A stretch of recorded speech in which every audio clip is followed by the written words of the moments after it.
Assalamualaikum. Siapa dah masuk apa ni? Bagi tahu tuan-tuan berada di mana dan tempat tuan-tuan lain kita clear ataupun tidak.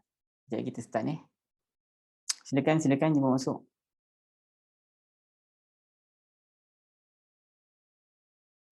Silakan tuan-tuan.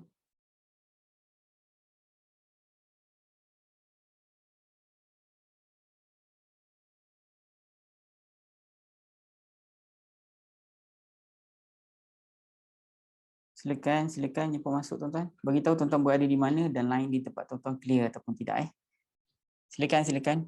Siapa-siapa yang ada janji dengan sahabat-sahabat saudara mara yang nak join kelas kita, boleh text dia lah, boleh WhatsApp kata kita kejap lagi kita start kelas Silakan. Jom masuk.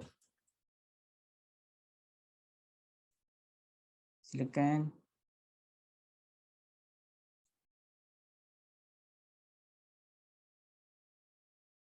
Silakan tuan-tuan.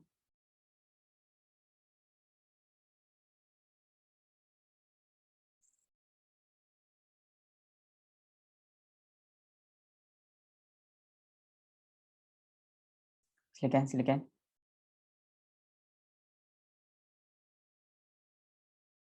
Hari ini kita bahaskan surah Yasin ayat yang ke-40 ayat yang ke-40. Dan siapa-siapa yang baru join kelas kita, tuan-tuan yang tidak ada Quran di tangan pun tak apa, nanti kita akan share skrin yang sama Apa yang saya lihat itu juga yang tuan-tuan lihat. So nanti akan ada ayat dan terjemahannya di situ. Insya-Allah. Silakan jemput masuk. Siapa yang baru masuk, bagi tahu tuan-tuan berada di mana dan siapa yang baru join sebab kawan-kawan ajak, tuan-tuan tolonglah share. Dan kalau sudi like lah supaya nanti mudah-mudahan setiap hari ataupun setiap kita ada program, hari-hari yang kita ada program, tuan-tuan akan dapat notification lah insya-Allah Silakan.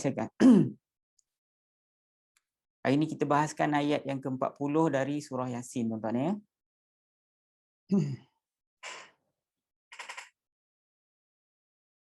Silakan jemput masuk. Bagi tahu tuan-tuan berada di mana dan lain tempat tuan-tuan clear ataupun tidak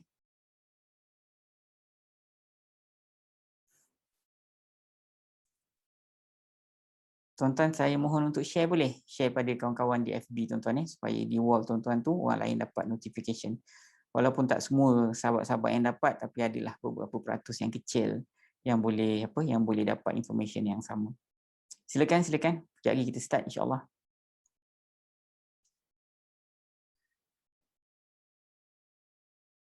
Silakan jemput masuk. Hari ini kita bahaskan surah Yasin ayat yang ke-40 tuan-tuan Silakan.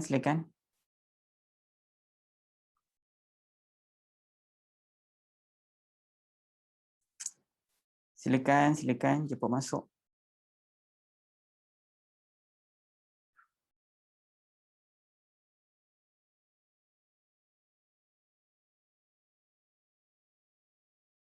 Silakan siapa yang belum share tolong share di FB masing-masing.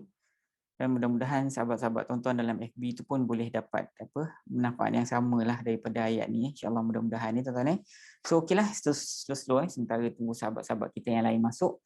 Kita sama-sama mulakan pengajian kita dengan membaca surah Al-Fatihah. So mudah-mudahan Allah Subhanahu Wa Taala tambah hidayah untuk kita Al-Fatihah. A'udzubillahi minasyaitonirrajim. Bismillahirrahmanirrahim. Alhamdulillahirabbil alamin. Ar-Rahmanir-Rahim. Maliki yaumiddin. Iyyaka na'budu wa iyyaka nasta'in. Ihdinas siratal mustaqim. Siratal ladzina an'amta 'alaihim ghairil maghdubi 'alaihim waladdallin. Amin. A'udzu billahi minasyaitonir rajim. Bismillahirrahmanirrahim. Alhamdulillahi Rabbil Alamin. Assalatu wassalamu ala ashrafil anbiya wal mursalin wa ala alihi wa ashabihi ajma'in. Allahumma arhamna bil Qur'an waj'alhu lana imama wa nura wa huda wa rahmah.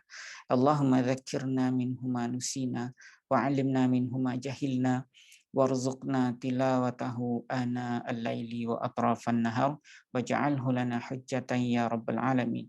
Allahumma iftah alaina hikmataka wa anshur alaina min khazaini rahmatika ya arhamar rahimin. Allahumma rabbana shrah lana sudurana wa yassir umurana wahlul 'uqdatam min alsilatina yafqahu qawlana. Walhamdulillahi rabbil alamin. Amma ba'd. Baik, tuan-tuan dan puan-puan yang dirahmati Allah sekalian, hari ini kita akan sambung lagi pengajian kita seperti mana yang saya sebutkan tadi. Kita akan bahaskan ayat yang ke-40 dari surah Yasin ya. Untuk pelajar-pelajar ataupun tuan-tuan yang baru join kelas kita ni, saya nak sebutkan format kita mudah je. Mula-mula kita baca ayat tu, ya, kemudian saya pastikan tuan-tuan faham apa yang tertulis dekat dalam ayat tu. Apa cerita dekat dalam ayat tu dulu. Maknanya makna ayat tu lah secara secara kontekstual itu dan harfiah dia lah. Kemudian baru kita tengok tuan-tuan dah faham ayat tu, baru kita tengok apa makna ataupun apa yang Allah Ta'ala hendak kita faham melalui ayat tu, ataupun apalah yang ada di sebalik ayat tu yang Allah Subhanahu Wa Ta'ala nak kita faham ataupun nak kita tahu. So formatnya begitu. Di hujung nanti baru kita bahaskan soal teknikal berkenaan dengan ayat ni supaya tuan-tuan boleh faham dari dua arah. Arah yang pertama dari sudut makna dan terjemahan, ya, dan penafsiran. Kemudian sudut yang kedua tuan-tuan boleh faham melalui teknikal ya.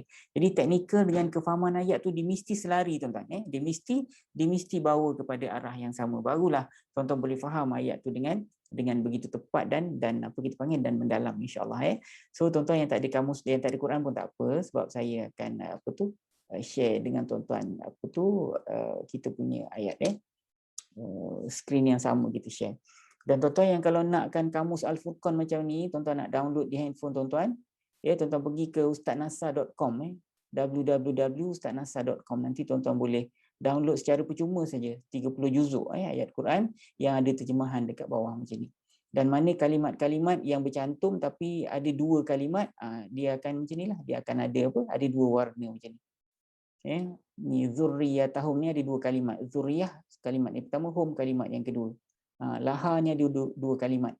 La kalimat yang pertama, ha kalimat yang kedua, begitu. Wa kullun macam tu juga.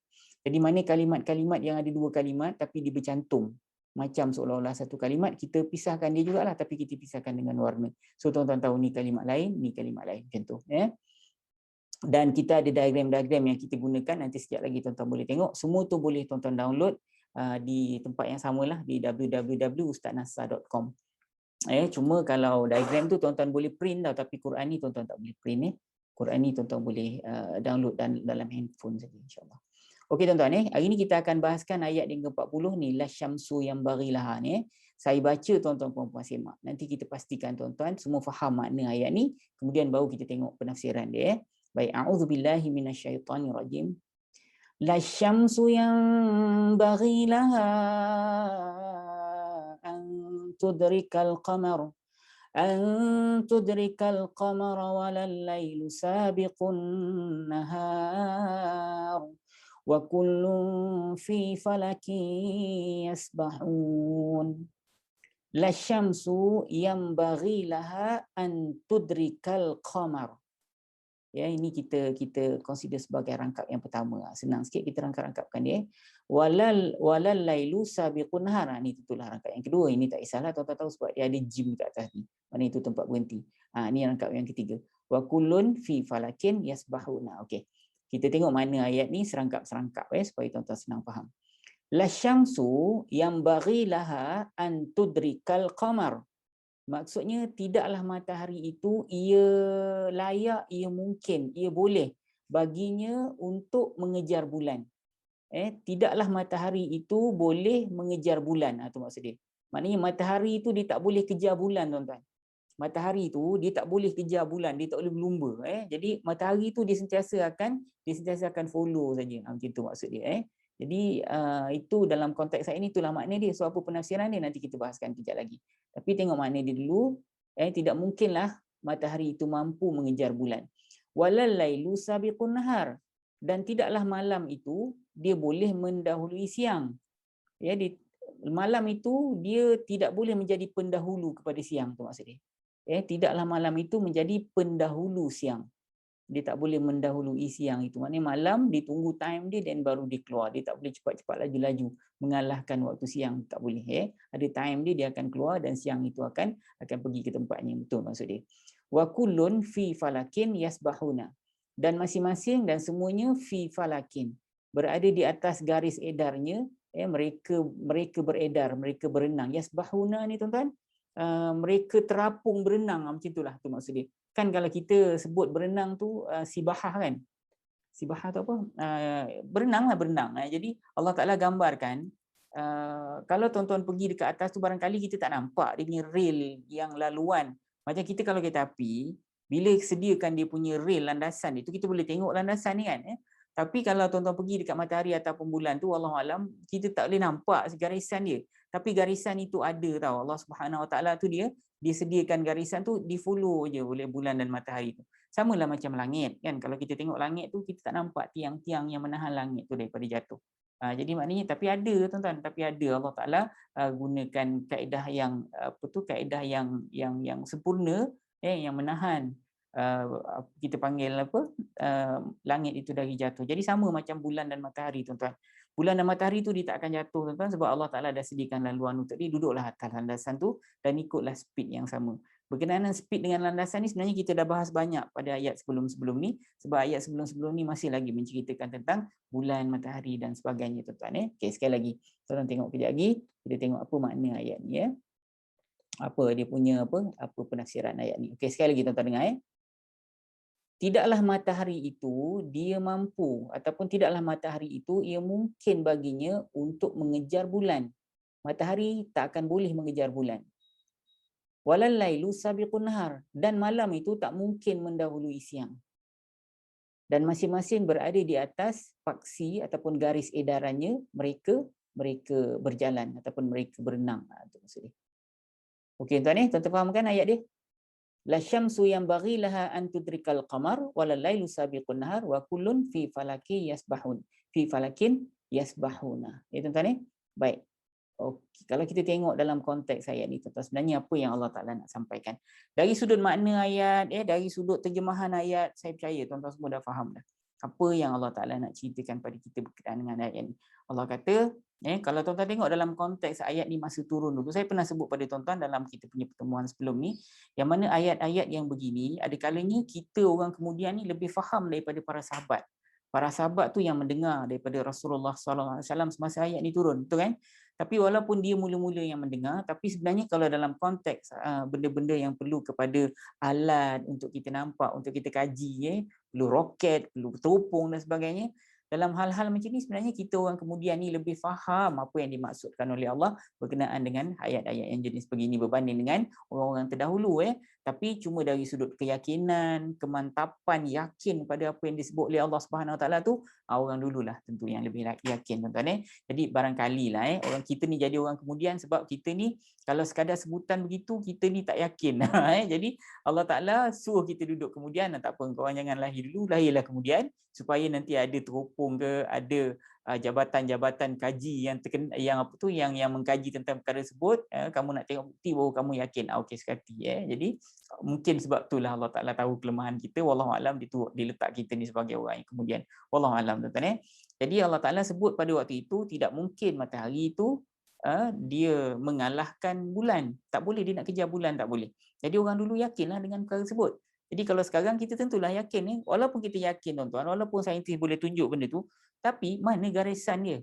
Kenapa matahari tu boleh jalan je ikut speed yang sama? Yang tu sampai sekarang orang tak boleh jawab. Selain jawapannya ialah Allah lah yang punya kuasa, betul tak? Macam kita kan, orang boleh kaji segala yang ada dekat dalam tubuh badan kita. Tapi macam mana nyawa tu boleh ada dan nyawa tu boleh pam sampai waktu dia akan berhenti.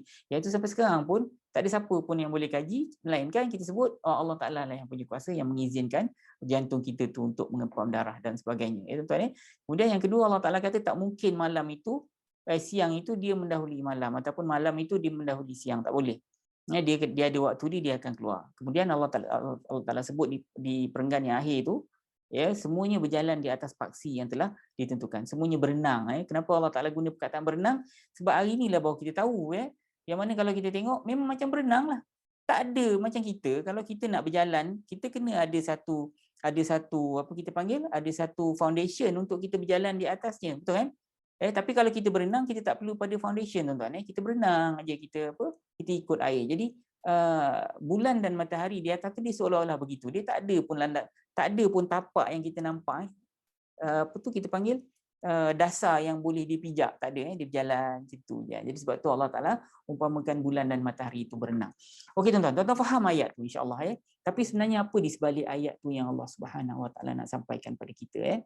Baik, yang pertama sekali tuan-tuan, Allah Taala ni nak tunjukkan pada kita dalam konteks ayat tu hukum alam ni tak mungkin dilanggar oleh makhluk. Maksudnya gitu. Allah Ta'ala dah menetapkan satu hukum yang mungkin bolehlah kita sebut sebagai hukum alam. Sebenarnya hukum Allah. Hukum alam yang telah ditetapkan oleh Allah. Itu yang lebih tepat. Hukum alam tapi yang telah ditetapkan oleh Allah. Jadi makhluk yang telah Allah Ta'ala cipta ni, dia tak boleh nak langgar hukum tersebut. Apa yang telah Allah Ta'ala sediakan, yang tetapkan, semua tu dia kena follow saja. Dan begitulah juga bulan dan matahari.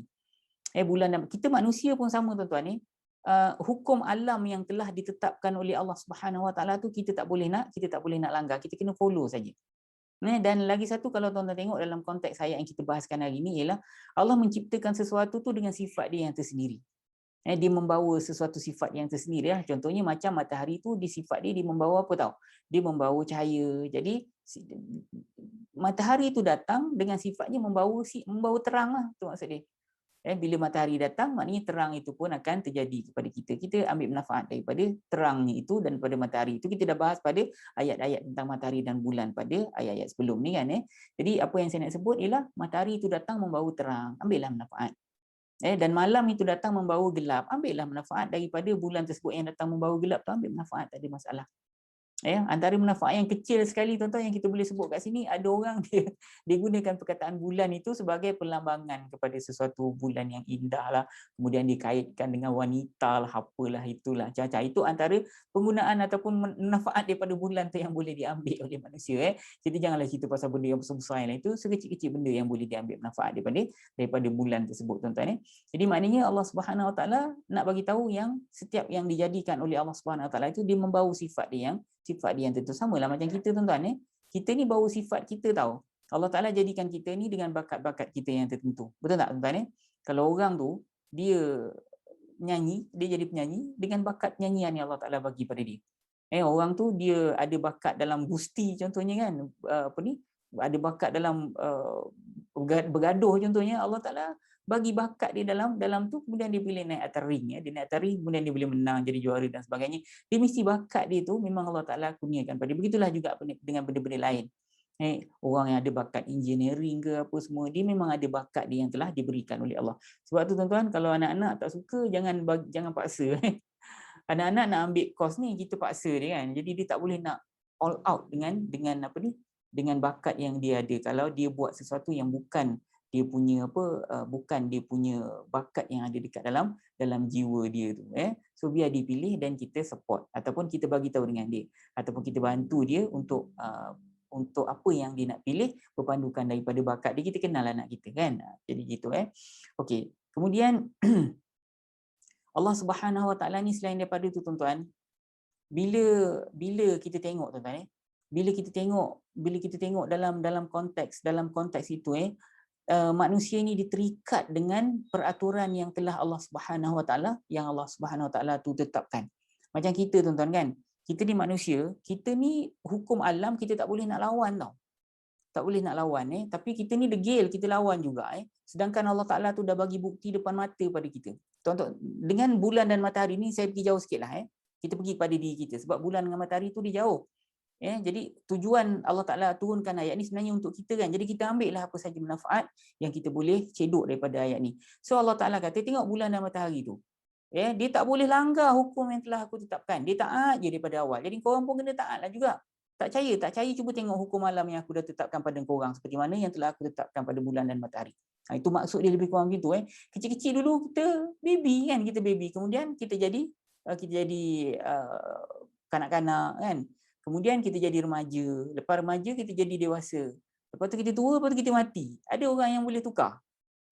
Tak ada kan? Tak ada orang yang boleh tukar perkara tersebut. Tak ada orang yang boleh yang boleh tukar perkara tersebut, tuan-tuan. Semuanya berjalan di atas kehendak Allah, di atas kehendak Allah.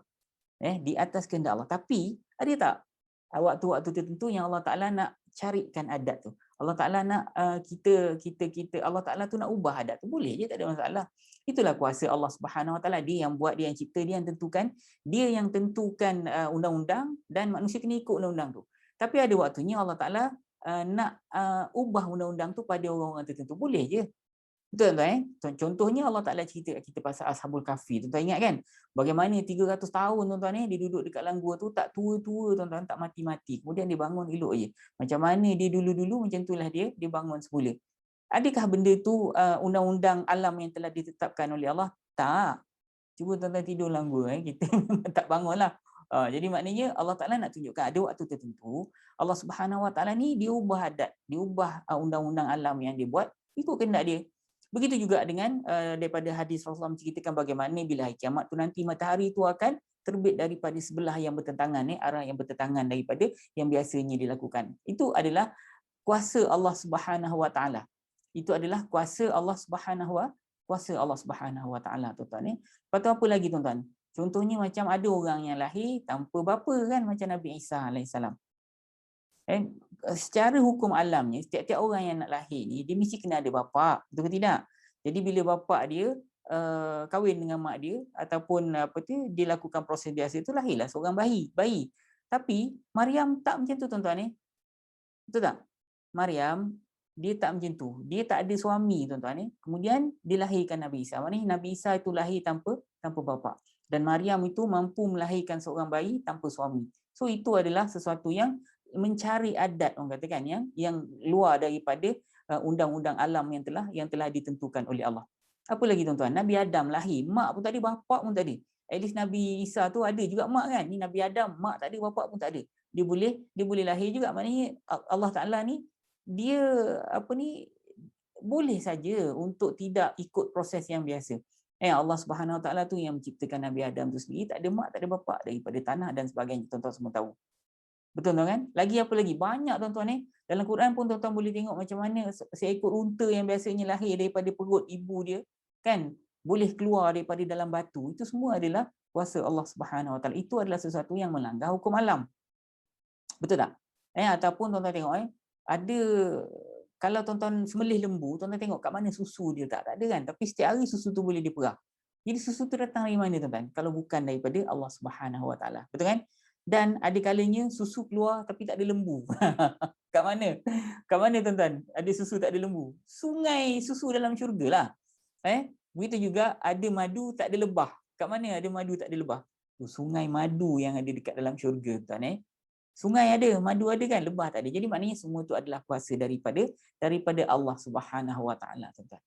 Allah nak kita yakin, tuan-tuan. Sebenarnya, tuan-tuan, ni kita lagi sikit daripada tajuk kita. Kalau tuan-tuan tak kisahlah. Sebenarnya, tuan-tuan, saya nak beritahu tuan-tuan kita ni kalau yakin dengan Allah Subhanahu Wa Taala, tawakal kita tinggi dengan Allah Subhanahu Wa Taala ni, tuan-tuan, Allah Subhanahu Wa Taala tu akan bagi kita kejutan-kejutan yang sangat istimewa. Syarat dia, tuan-tuan kena yakin, tuan-tuan. Saya percaya tuan-tuan ni mungkin di kalangan tuan-tuan pernah merasa perkara tersebut. Bila kita yakin dengan Allah, kita buat sesuatu tu kerana kita taat pada perintah Allah. Jadi Allah Subhanahu Wa Taala tu akan beri kita kejutan, kadang-kadang dalam bentuk rezeki yang tanpa kita sangka. Betul tak? Kan banyak kita susah tiba-tiba bam, ada orang datang bagi sesuatu yang menyelesaikan masalah kita. Saya selalu kena macam tu, tuan-tuan, dan saya percaya tuan-tuan pun selalu kena macam tu juga. Kita ada masalah dengan itu, dengan tak kira masalah rezeki, masalah anak-anak ke, masalah kereta ke, masalah apa saja. Tapi kalau tawakal kita tu dengan Allah Subhanahu Wa Taala tu tinggi, Allah selalu memberi kejutan. Tapi syarat dia ada. Syarat dia tawakal kita tu kena total, tuan-tuan. Barulah Allah Subhanahu Wa Taala tu akan bagi kejutan-kejutan pada kita. Contohnya macam mana tau? Macam pemilik syarikat, tuan-tuan. Kalau pemilik syarikat, biasanya kalau orang yang datang minta kerja, dia akan dia punya pembantu dia ataupun staf dia akan tengoklah resume tuan-tuan dan sebagainya kan. Tapi kalau tuan-tuan ni baik dengan pemilik tu ataupun tuan-tuan ada hubungan bagus dengan pemilik tu, sama ada hubungan anak dengan bapa ke, hubungan keluarga ke, hubungan kawan-kawan ke, kawan kepada anak ke, tak kira. Jadi kalau tuan-tuan baik dengan pemilik syarikat tu, benda-benda biasa ni akan ditolak tepi. Bos akan bagi tahu dengan staf dia, ni budak ni datang, kau ambil dia. Gitu. Jadi itu dalam contoh kita yang kecil lah. Dalam contoh yang besar tuan-tuan, Allah Subhanahu Wa Taala ni dia kalau rapat dengan tuan-tuan, dia sayang tuan-tuan, tuan-tuan selalu jumpa dia. Katalah tuan-tuan tiap malam jumpa dengan dia tuan-tuan ni, tiap malam tuan-tuan jumpa dengan dia. Berjam-jam tuan-tuan duduk atas jadah. Tuan-tuan bisik dengan dia, tuan-tuan puji dia, tuan-tuan bersyukur setiap hari. Jadi hubungan tuan-tuan dengan Allah Subhanahu Wa Taala tu kuat, erat. Jadi waktu tu orang yang nak buat nyanyi kat tuan-tuan kan, Allah Taala akan lindung tuan-tuan, contohnya gitu.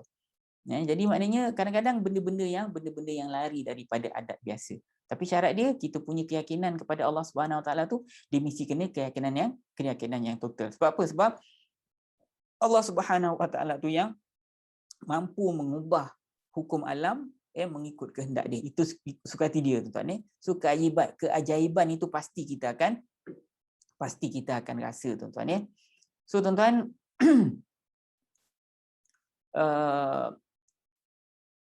ayat ni sebenarnya Allah Subhanahu Wa Taala ni dia mahu kita yakin dengan kekuasaan dia mengatur segala sesuatu. Pada saya lah tuan-tuan .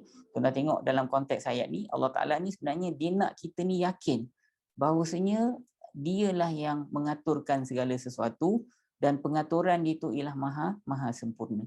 Tapi benda-benda yang lari daripada kaedah-kaedah hukum alam tadi tu seperti mana yang saya sebut tadi adalah keadaan tertentu. Syaratnya kita begitu, kita rapat dengan Allah Subhanahu Wa Taala, kita yakin kita betul-betul total bergantung harap pada Allah Subhanahu Wa Taala. Sebab orang yang bertawakal kepada Allah Subhanahu Wa Taala ni di antara golongan yang masuk syurga tanpa hisap tuan-tuan .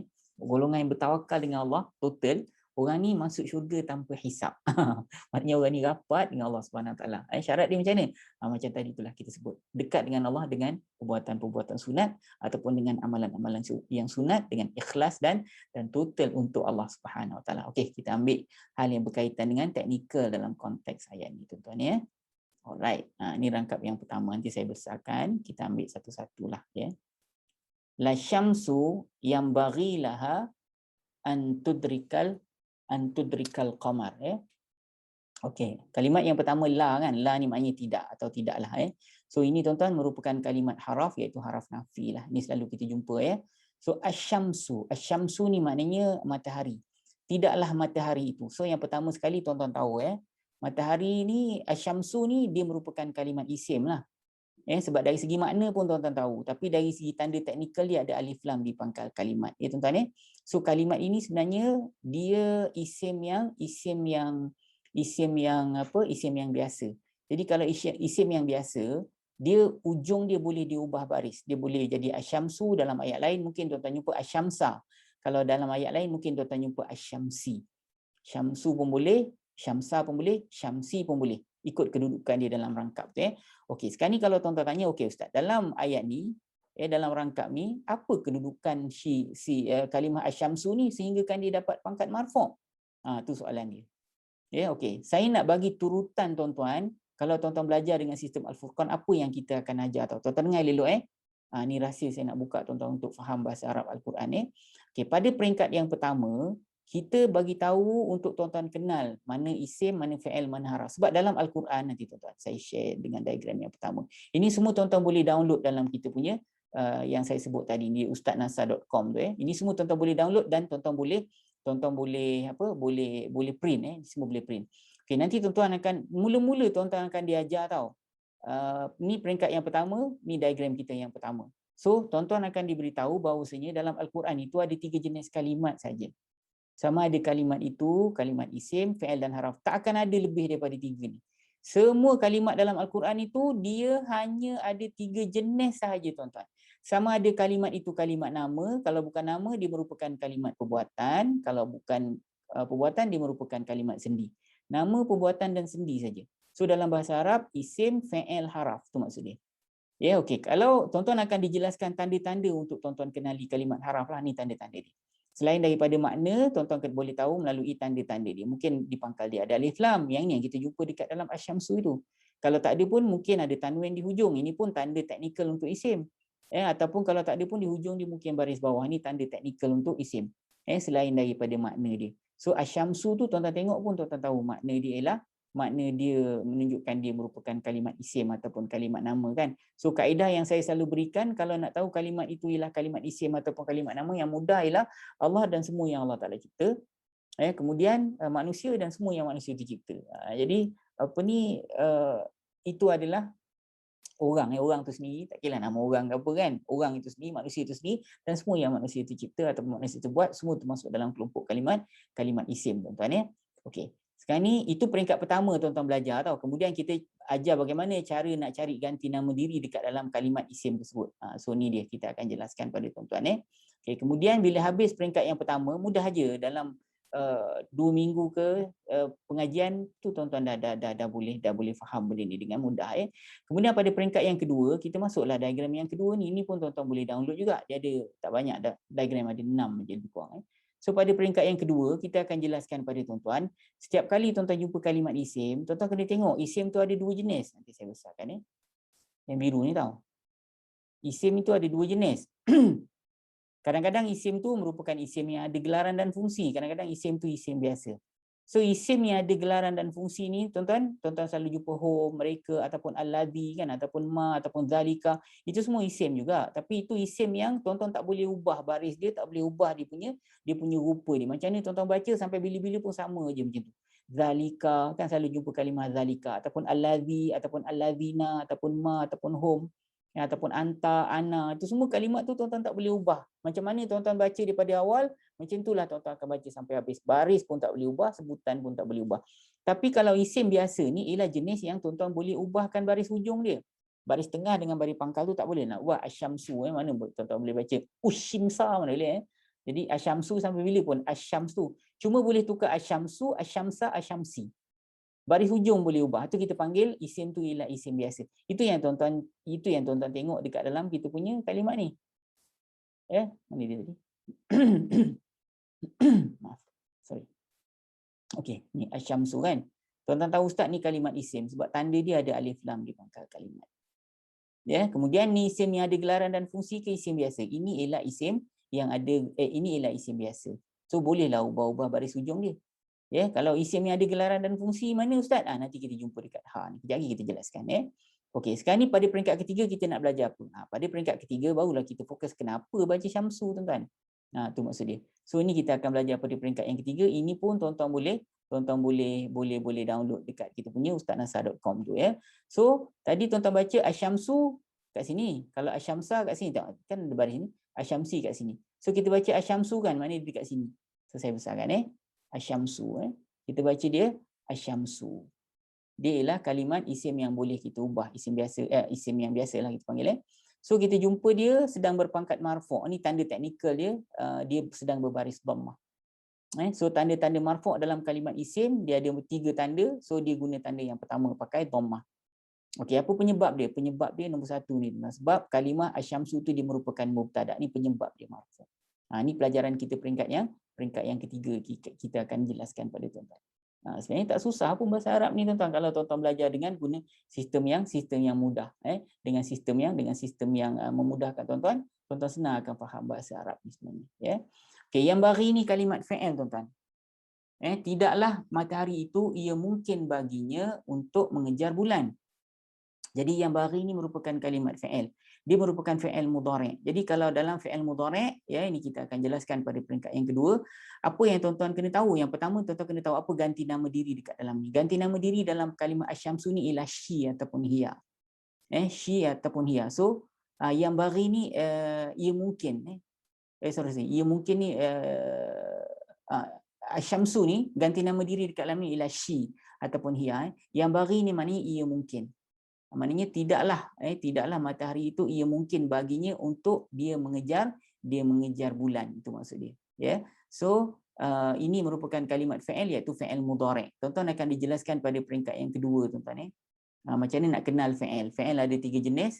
Yang pertama fa'il mudhari', ini peringkat yang pertama bukan yang kedua Fa'il mudhari', fa'il madhi dan fa'il amar. So fa'il mudhari' itu perbuatan yang present tense. Madhi ni past tense lah. Jadi nak kenal fa'il madhi ni ada dalam terjemahan ada kalimat telah. Ya, kemudian fa'il amar ni fa'il menyuruh.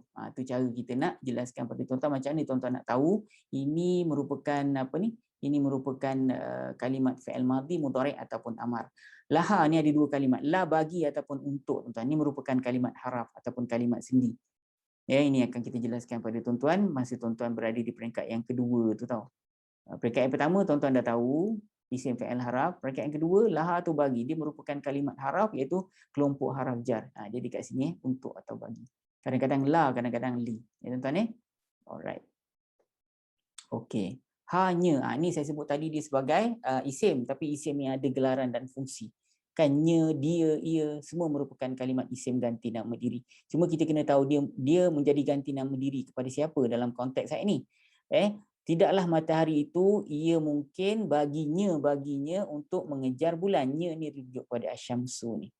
So syamsu ni ganti nama diri yang terdapat dekat dalamnya ialah she dalam bahasa Inggeris ataupun hiya.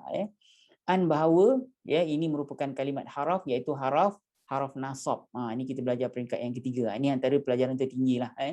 So haraf nasab ni kerja dia memberi baris atas kepada fi'il mudhari'. So fi'il mudhari' asalnya baris depan. Tudrika ni asalnya tudriku, bukan tudrika. Jadi kenapa dia jadi tudrika? Sebab ada an. An ni merupakan haraf nasab. Apa kerja haraf nasab? Menasabkan fi'il mudhari' selepas dia ataupun menasabkan fi'il mudhari'.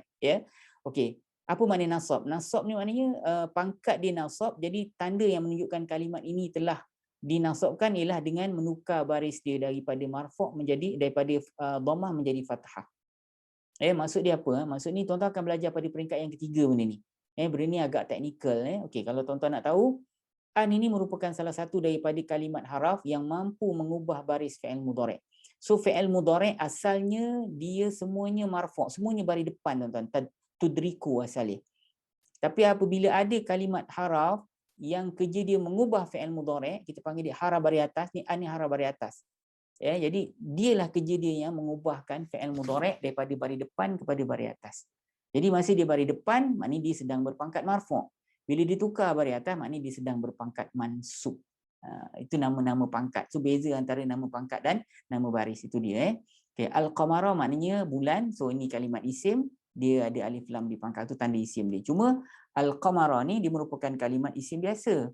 Jadi maknanya ada tempat lain tuan-tuan jumpa al-qamaru. Di sini tuan-tuan jumpa al-qamara.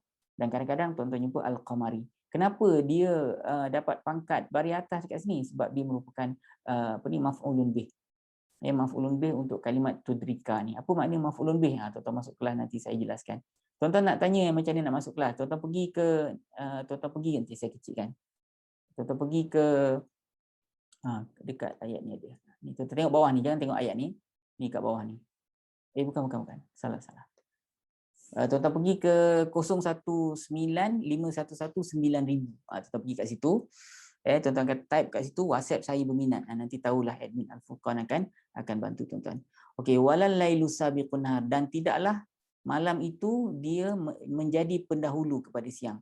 Ini merupakan kalimat wa ni kalimat haraf penyambung kita. La ni tidak, dia merupakan haraf nafi. Al-lailu ni isim, tanda dia ada alif lam di pangkal. Kenapa dia dapat baris depan? Itu kita belajar pada peringkat yang ketiga kerana dia merupakan mubtada. Sabiqun nahar ni dua isim berpasangan, dia pasangan mudhaf dan mudhafun ilaih tuan-tuan. So dia baris depan al-lailu sabiqun nahar. Sabiqun nahar ni dia merupakan kalimat isim, dan kenapa dia dapat baris depan tuan-tuan akan dijelaskan pada peringkat yang ketiga. An-nahari pun begitu juga tuan-tuan. So wa kullun fi falakin yasbahun. Wa dan haraf penyambung cerita kullun ini merupakan kalimat isim. Ada tanda tanwin di sini. Fi merupakan haraf jar, kalimat sendi. Falakin ini merupakan kalimat isim tuan-tuan. Tanda isim dia ialah tanwin dan dia berbaris bawah. Makna falakin ni ialah paksi ataupun kita sebut sebagai landasan. Yasbahuna ni maknanya mereka berenang ataupun mereka berjalan ataupun mereka beredar. Macam tu tuan-tuan. So tuan-tuan, dalam pengajian kita biasanya saya tak boleh nak jelaskan semua benda secara teknikal sebab kita ada kekangan masa kan. Dan kalau saya jelaskan pun sulit untuk tuan-tuan faham sebab tuan-tuan kena belajar daripada awal. Jadi biasanya saya akan jelaskan mana di peringkat-peringkat yang saya tahu tuan-tuan tuan-tuan masih berada di peringkat tersebut lah. Jadi saya jelaskan yang tuan-tuan faham lah. Yang tuan-tuan tak faham tu kadang saya cuma bagi hint-hint saja. So kalau tuan-tuan betul-betul nak belajar dengan precise, dengan tersusun, dengan dengan berjadual dan sebagainya, tuan-tuan seperti mana saya sebut tadi, tuan-tuan pergi ke type saya berminat, WhatsApp saya berminat dan hantar ke 019 5119000. 5119019. Nanti insya-Allah tuan-tuan akan belajar daripada awal, daripada zero. Kita akan jelaskan macam mana nak kenal isim, fi'il, haraf dulu, dan macam mana nak cari ganti nama diri dekat dalam kalimat isim, fi'il dan haraf tersebut. Kemudian kita masuk peringkat yang kedua kan. Peringkat yang kedua tu kita akan jelaskan pada tuan-tuan kalau jumpa isim nak buat apa, fi'il nak buat apa, haraf nak buat apa, tu pelajaran peringkat yang kedua. Dan peringkat yang ketiga seperti saya sebut tadi, kita fokus kepada hal yang berkaitan dengan nahu tuan-tuan. Dan nanti bila tuan-tuan dah habis kan, tuan-tuan tahu kita akan belajar guna bahasa Arab. Saya tafsir ayat guna bahasa Arab dan sebagainya. Tapi selepas tuan-tuan habis peringkat asas tu dululah. So dia ada 3 peringkat je, tak banyak. Peringkat yang keempat tu, itu dah luar daripada peringkat asas tu. So kita akan bermewah-mewah dengan ayat dan bermewah-mewah dengan kalimat Arab nanti insya-Allah. So tuan-tuan terima kasih atas perhatian. Tuan-tuan yang belum share, tolong saya share boleh? Tolong share. Tolong share di FB tuan-tuan. So mudah-mudahan ramai sahabat-sahabat saudara mara tuan-tuan yang boleh dapat manfaat daripada pertemuan kita insya-Allah. Terima kasih atas perhatian dan insya-Allah nanti kita berjumpa di lain pertemuan. Assalamualaikum warahmatullahi wabarakatuh.